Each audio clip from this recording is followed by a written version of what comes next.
น้องเขาก็จะมีเล่นฟุตซอลอยู่นะ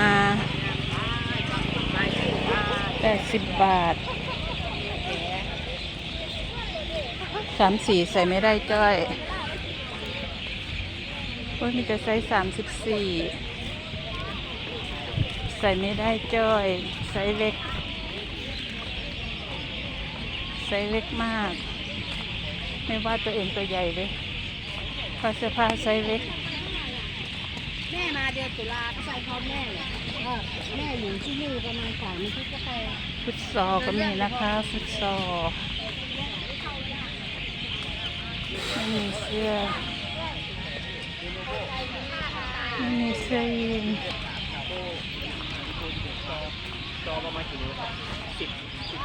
เจอ